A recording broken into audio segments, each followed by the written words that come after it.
Qashqadaryoning tog'larida bir guruh qorbobolar yig'ilishdi. Ular tog'da nima qilyapti deysizmi?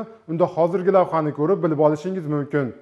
Yangi yil ertaklardan boshlanadi va barchamiz bolaligimizda qorbobolarning qalin o'rmonlardan, qorli tog'lardan oshib kelishiga ishonganmiz. Mohiyatida ezgulikni mujassam qilgan bu ertaklar o'sha paytlarda yangi yil bilan bog'liq tasavvurlarimizni yanada boyitishga xizmat qilgan tabiiyki. Qashqadaryo viloyatining qalin qorlarga burkangan Purviqor tog'larida yangi yil ertagining zamonaviy ko'rinishi yozildi. Garchi qorbobolar bug'idagi chanada bo'lmasa-da, chang'ilarda bayram kayfiyatini ulashish maqsadida yo'lga chiqishdi.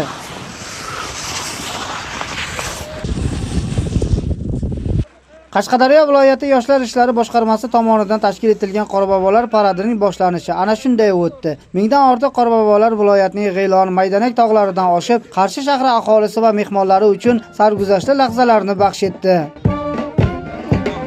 Shahar ko'chalarini to'ldirgan qorbobo va qorqizlar, ertak qahramonlari tomoshaga chiqqan aholiga katta xursandchilik ulashdi. Ayniqsa bolajonlarga bu lahzalar unutilmas taassurotlarga boy o'tdi. Mana bugun yangi yil munosabati bilan Qashqadaryo viloyati Yoshlar ishlari boshqarmasi tomonidan ramziy ma'noda aholiga bayram kayfiyatini ulash maqsadida ramziy ma'noda tog'li hududlardan mingdan ortiq qorbobolar bugun Qarshi shahriga yetib kelishdi.